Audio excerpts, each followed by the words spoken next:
Today I'm going to talk about warming up for your session and why this is the best way to do it. Okay, so you're going to go into training and you're going to have a session in front of you, you're going to need to warm up for it. Now, in the real world, most of us are time challenged and we're not going to have a huge amount of time at our disposal for training. And as a result of this, it's not like we can just write down 2 hours of training and expect that to happen. We are reasonably going to expect our sessions to take an hour to 90 minutes. Because of this, we're going to need to be nice and efficient with our warm-up. We want to get in, we want to actually warm the body up, that is the function. We want to prep ourselves for our key lifts, and we want to get that done in a time-efficient manner. So my favorite thing to do for warm-up has always been plyometrics and ballistics. And there's a couple of reasons for this. Reason number one is that it is literally going to do the prerequisite warm-up. It is intense enough that it will warm up your body sufficiently. That is one of the really important parts of warming up, is that you actually raise your body temperature, you prep your joint structures, and you're warmer for training.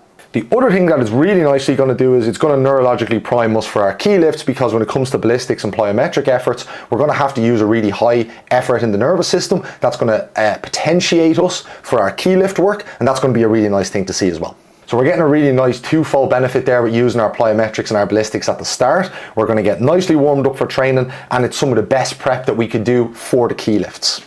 On top of that, ballistic and plyometric training is really fun. So in terms of like athlete adherence, it's a really good thing to put at the start of people's sessions. Only today, a client was telling me he's really enjoying them. So that's an excellent way to approach warming up for your sessions, is take 2, maybe 3 ballistics, 2, maybe 3 plyometrics, a variety of different planes, rotation, straight, etc., and mix those together.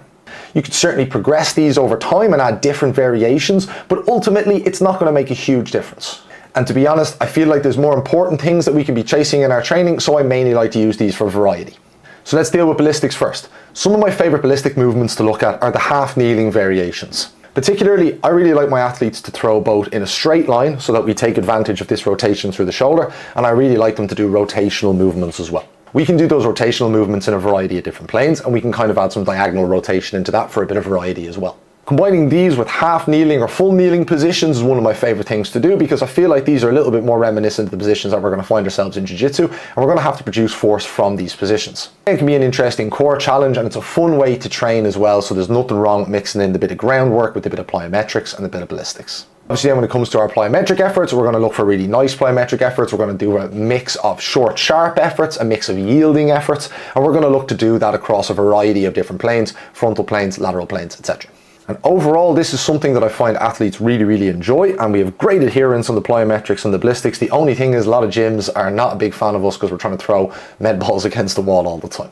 So if that is the case in your gym, which that often does come up, they will not let you throw the med balls against the wall, as some of the lifts we'd like to do. Throw them against the floor instead.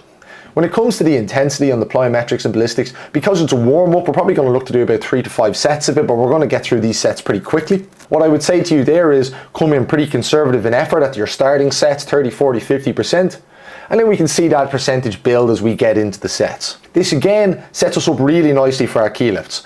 Let's take, for example, that you're going to do something like a continuous jump, some sort of plyometric effort, then you're going to go into a squat. Well, what that's going to do is we're going to be able to cycle ourselves up in effort 20, 40, 60, 80, 100% on the jumps. And that's going to lead us really nicely to producing a knee flexion style effort in the squat. So you are ticking a lot of boxes with structuring your training this way. I probably implemented this programming change for a lot of my athletes 4 years ago, and I have never looked back since. Ultimately, unless someone shows a training age that limits their plyometric potential, I will usually do this as the warm-up. The only limitation on that, as I've just outlined there, if someone's particularly limited for whatever reason in doing plyometrics, we'll often keep the ballistics in there to keep that kind of fun throwing element in there, and then we'll mix in some groundwork as we build up the strength required for plyometrics. One bonus thing to add to this is sometimes between the warm-up and then the key lifts, this is where I'll put our key power movement. We want the athlete to perform the plyometrics and the key power movements in a state of high readiness when they have a high neurological potential. We don't want them doing these when they're really fatigued from doing their key lifts, which are also really neurologically intensive. So if we're doing something like a clean or a jump, or broad jump, vert jump, something like that, we'll usually mix this in here in the programming. And again, this usually serves to just potentiate us further for the key lifts that we're then going to move on to. Okay, and now that's great. You know exactly how to do your warm-up. You're going to take your plyometrics, you're going to do your ballistics, and you're going to do 3 to 5 rounds of that. But that's all well and good. You're warming yourself up for your key lifts. What key lifts are we going to do? Well, you should watch this video, and I'm going to explain to you here what the best split is for Jiu Jitsu and the best way that you should organize this part of your training.